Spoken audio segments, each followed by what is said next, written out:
Okay, so gonna attempt to record this again. Last time the audio was a little too quiet and I didn't get the end of the escape sequence when I got out of the room, so gonna be trying this again, hopefully with better audio levels. I turned down the music and the sound effects one more notch, so they're down at 1.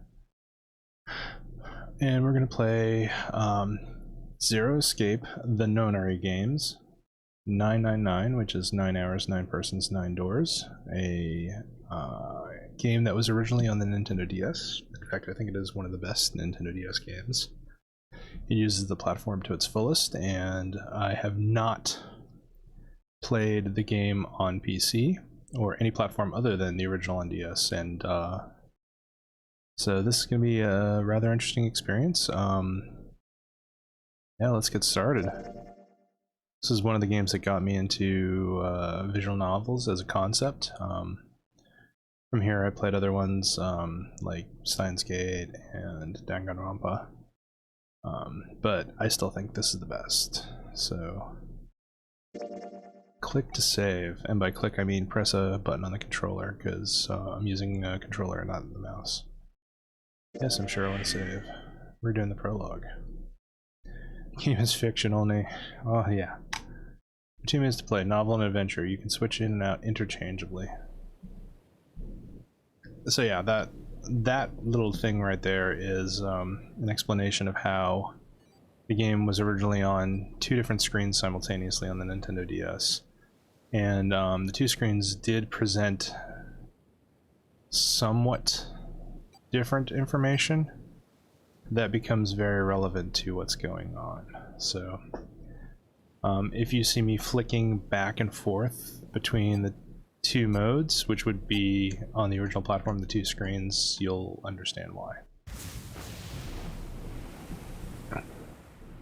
So we're apparently on a very large cruiser, tanker, something. A loud noise startled Junpei awake and his eyes snapped open. What the? As he adjusted to the light, he realized that he didn't recognize his surroundings at all. The cracked Junpei's head connected with something metal. He rolled over and threw out his hand to steady himself, but he found himself groping at empty air. Whoa! His balance lost and his still fuzzy mind struggling to understand what was going on, Junpei tumbled down to the cold gray floor. Ouch! God damn it! Ah, what the hell? Man, we're just seconds into the game and we're already here with the swearing. Alright. For me, it's weird hearing this game with voice acting, because the original DS version had no voice acting. It was simply text, so it's going to be interesting hearing what each of the characters sounds like, because for years I've had the way they sound in my head, so let's see. So here's an example of me switching between the 2 modes, novel screen and adventure screen. So in the novel screen here, it has the line that he just said, and some third-person perspective omniscient narrator prose that says what he is doing and how he's feeling. So Junpei glared around the room, still trying to determine where he'd woken up. Fall had shaken the last cobwebs of sleep from his mind, and finally he understood where he'd fallen from. A bed? 3-level bunk bed, in fact. Junpei had fallen apparently from the topmost bunk. I fell pretty far. That really hurt. But it did. His shoulder hurt, his knee hurt, his hip hurt, his entire body hurt. He could feel a bump forming on his forehead where he'd slammed it against the low ceiling. Damn, my eyesight's kind of blurry. Must have hit my head. No, wait. That's not it. At first he thought the tremor that ran through his legs was just an after effect of his rude awakening, but as he looked around he realized it was real. The whole room was shaking. An earthquake? But it's shaking too fast for that. Really? I having never been through an earthquake myself, yeah, I guess I'll trust that somebody who's been through an earthquake can probably determine whether what they're experiencing is an earthquake or not. Then again, Junpei had no idea what it was, if not an earthquake. Anyway.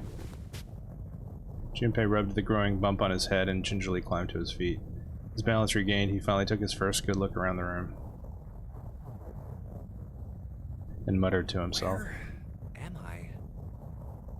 His pain momentarily forgotten, and it's passed while Junpei struggled to get to his bearings. Well, I need to save. Change something. First off, let's save. Yeah, let's save. No.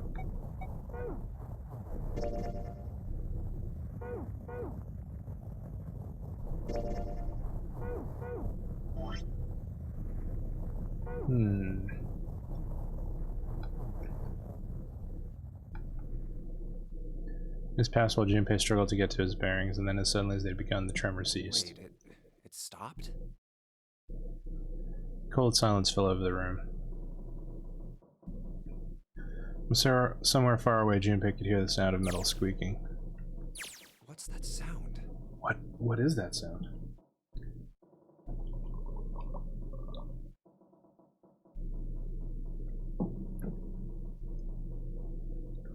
In an attempt to distract himself, Junpei looked around the room once more.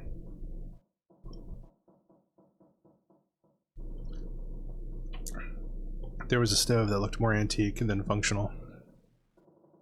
3-level bunk beds had mattresses that were so thin that they were little more than blankets. On the other side of the room was an identical bed, and set in the wall between the two beds was a slightly dirty iron door. That's... First thing Junpei noticed about the door was the number roughly emblazoned across it.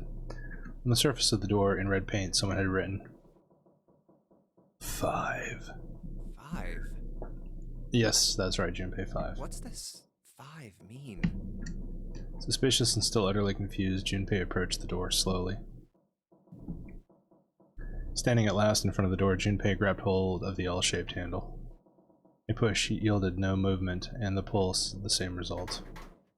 It won't open. It didn't matter how much he pushed and shoved, the handle would not budge. Next to the door was an odd-looking device that reminded Junpei of a card reader. What's this? Is this keeping the door shut? Junpei knocked hard on the door. Hey! Hello? Is anyone there? Open the door! There was no response. Junpei threw his left fist into the door. Ow! And stopped. Huh? What the hell is this? He wasn't really sure what else to say. On his left wrist was a bracelet of a sort he'd never seen before. Man, that looks like a really big Casio-style wristwatch. Oh, I've got to sneeze.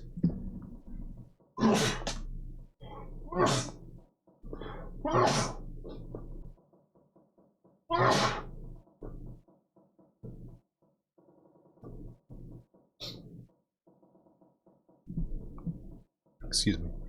It's dusting the office earlier. On his left wrist was a bracelet of the sort he'd never seen before. In the center was a large LCD display. A watch? It doesn't look like one. I mean, it kind of does. 5. That's the same as the door. Yeah. True, the numbers were the same, but he had no idea what that might mean. All he knew was that it was strange and new, and he wanted it off. Junpei flipped his hand over as if to remove a watch, but... What? How do I take this off? The other side of the bracelet was solid, no buckle, no clasp, no nothing. He sighed and flipped the thing back over. There was a number of rivets around the outer rim of the face. Perhaps. Maybe pushing something on this will work? Maybe, that's right. He pushed them, but nothing happened. On a watch, they might be dials for adjusting date or time, but on this bracelet, they did nothing. Apparently. Nothing. Damn. Guess I'll have to force it off. You do that, Junpei. You do you. Growing more desperate, he began to tug at it. However... No good. This stupid thing won't come off.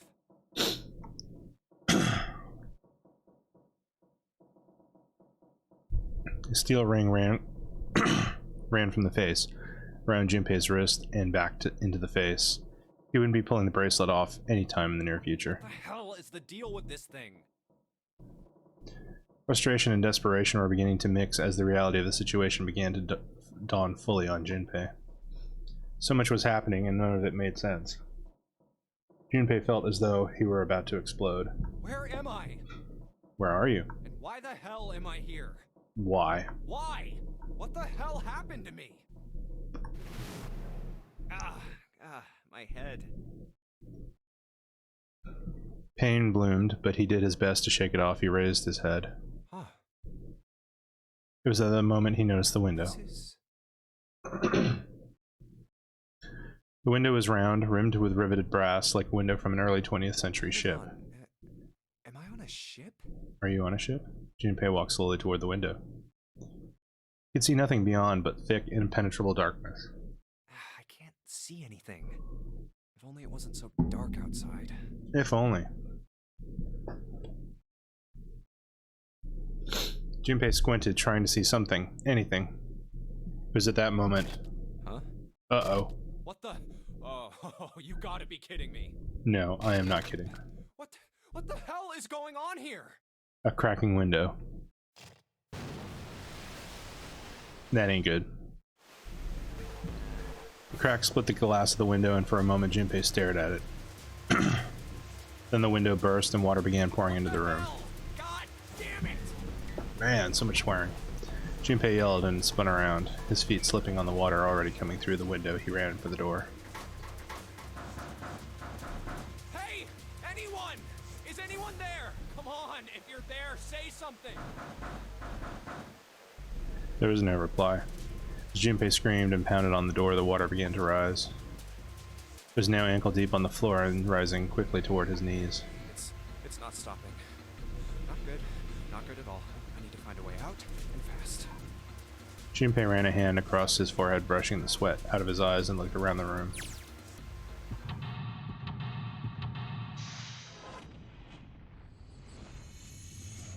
Seek a way out. And now we're playing Escape the Room game. Cool. So it's a cabin. Alright, this is giving us an overhead view. Cool. Operations during an escape. During an escape, you're restricted to an area. Your goal is search around to uncover how to unlock the door. There are items and hints in the room that will help you escape.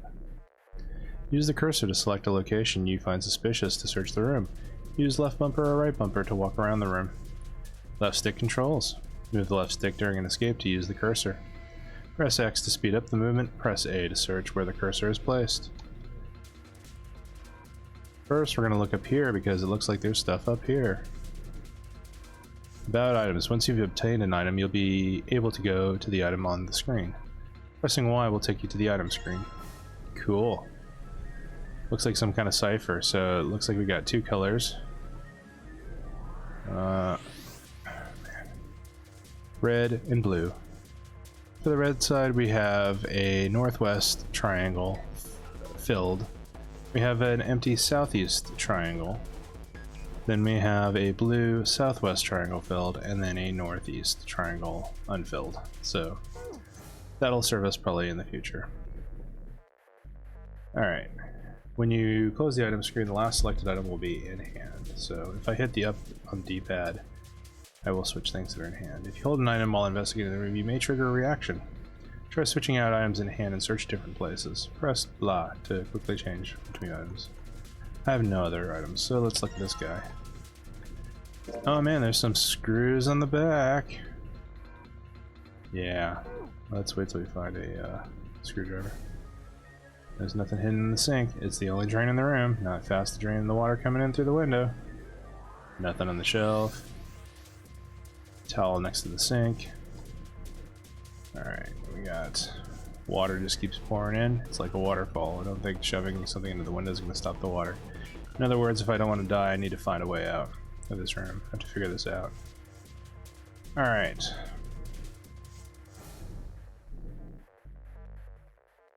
There's a blue briefcase on the bed. We'll look at the briefcase in a minute. Mostly because I already played this chapter yesterday, so I know what to do to get out of here. Hey, another cipher. Look at that. A blue side and a red side. We'll learn about that later.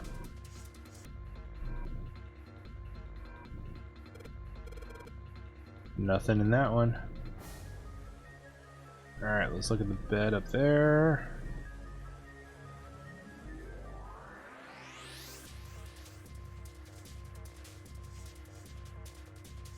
Nope.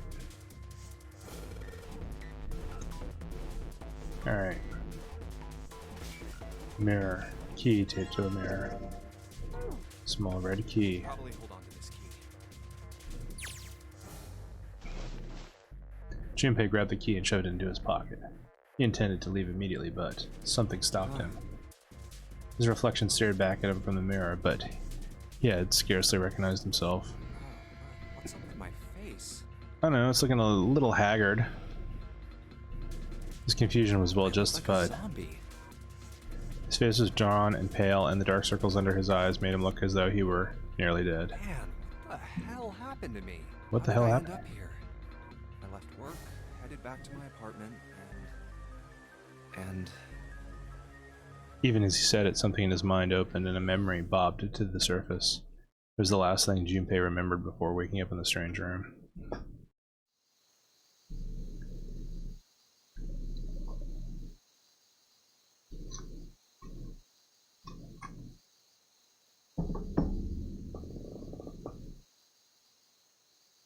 I like how we're in the middle of a life or death scenario and he has time to have a flashback.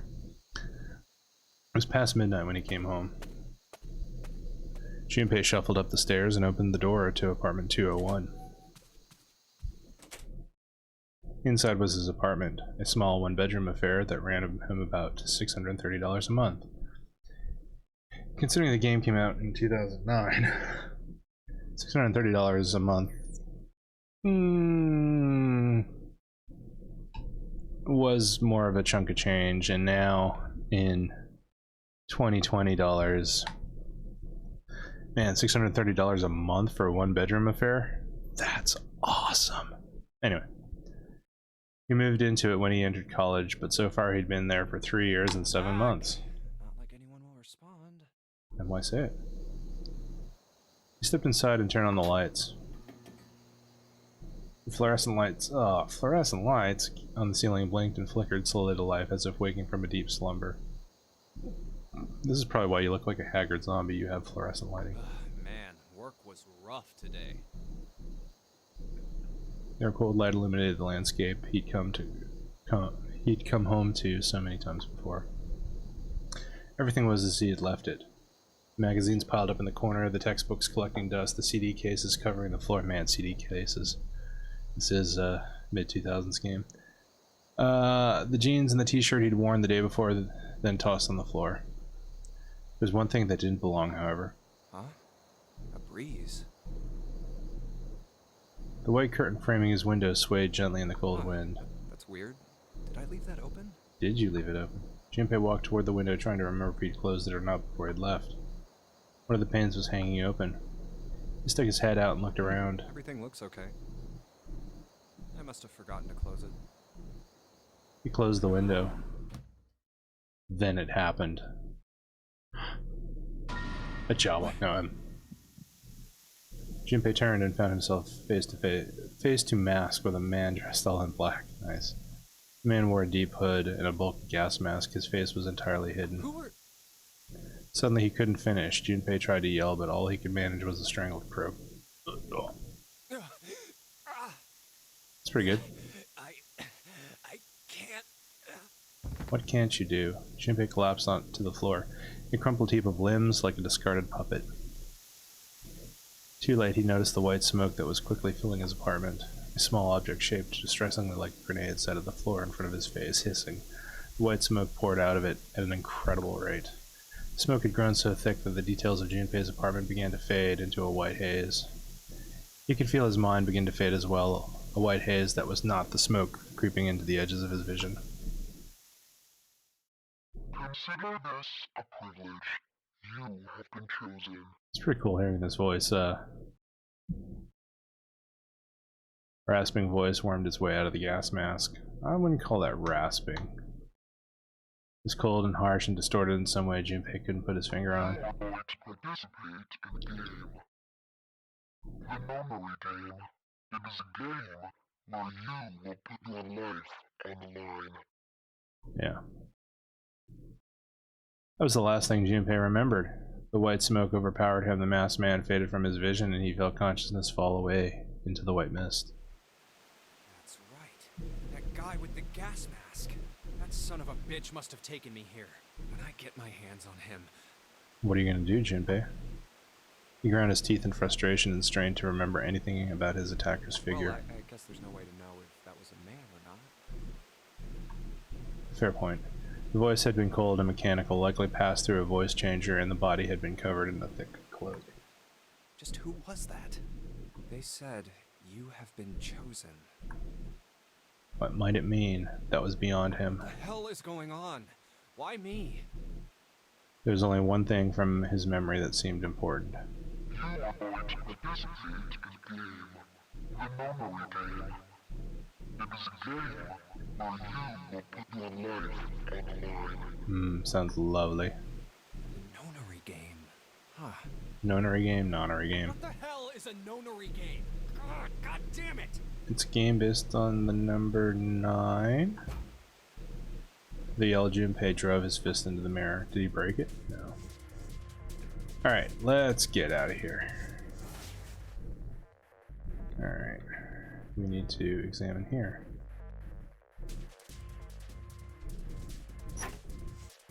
Hey, a screwdriver. Looks red. A screwdriver combined with... Got those screws off easily enough. And on the back, there's a cipher. Awesome. We're gonna... Yeah. Combine 2 items in your menu, you get other stuff. So what do we have? We have a red key. Now, it took me about a minute to figure out yesterday that the 2 ciphers we have, the 2 slips of paper below the red key, they're in 2 halves, so I need to combine the first blue half with the second blue half of the other cipher and vice versa for the red. So I can't just translate the blue, red, and that's the key for something. I've got to go red, and use the red key on a briefcase to open it. Same with the blue, so yeah. So for the red thing, it's going to be 7485. 7485. 7485. 7485. Minigames, yeah. Alright, yes, I understand how minigames work. 7, 4, 8, 5. And it opened. I unlocked it. And inside, there are some red cards. I take the red cards. I close that. I look inside the kettle. I think there's a blue key in here. There is a blue key. Nice. So leave that alone. Look over here and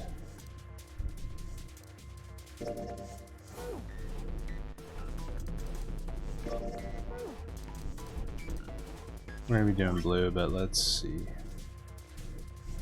Hold on. Blue is gonna be 0263. 0263. 0263. 0263. Let's go ahead and try.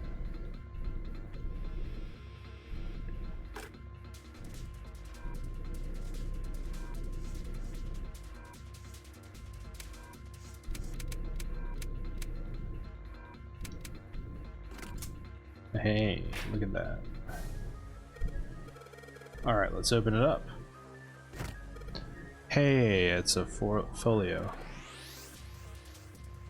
What is this? A file? File screen. If you, yeah. Digital root. How to calculate a digital root? Basically, if you have a double-digit number, add the digits together, and keep doing that until you only have a single digit.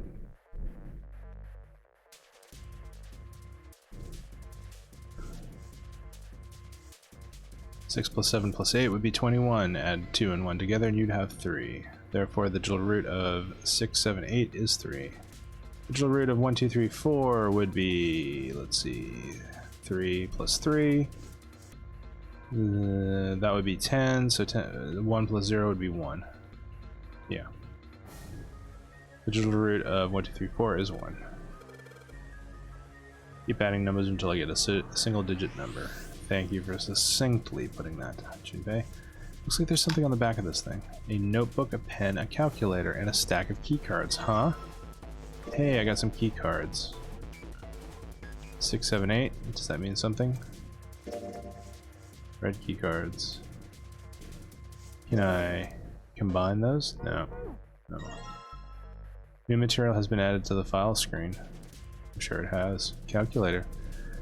I'm pretty sure I can do the calculator for digital roots in my head. So we're gonna look at the door. There's a 5 on it. 5, huh? What does that mean? These cards with numbers on them. I'm pretty sure this is where I'm supposed to use them. Let's slide these cards and see if they work, and nothing. Huh? It's not working. Why? Damn it.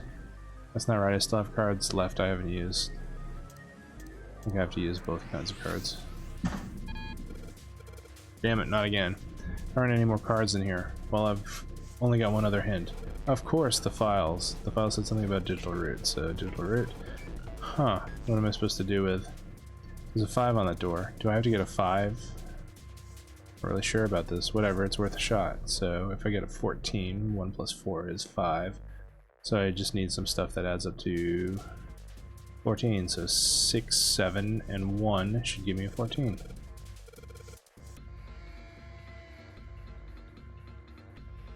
He's left stick and A, just like 3 cards. Digital root of them, alright. Alright, yeah. We're gonna slide some cards. We're gonna do 1, 6, and 7. Boom.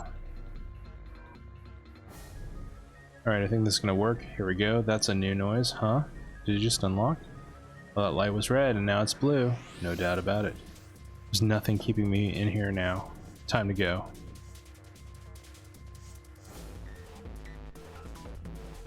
Alright, I think we're done. Yeah, let's get out of here.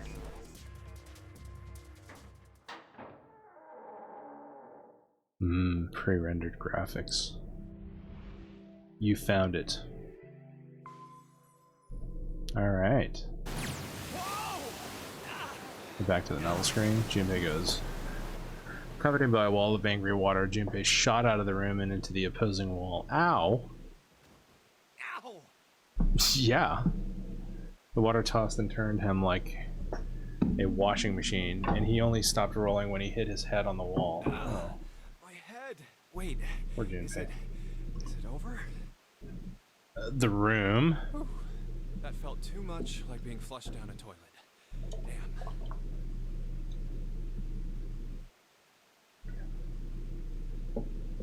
Junpei struggled to his feet in the still rushing water.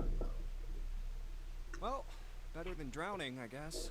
Yes. Am I in a hallway? Yes, you are.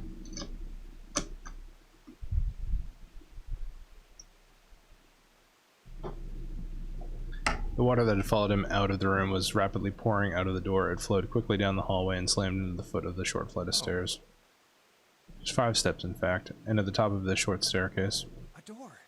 Another door. Damn this water. God, let me go.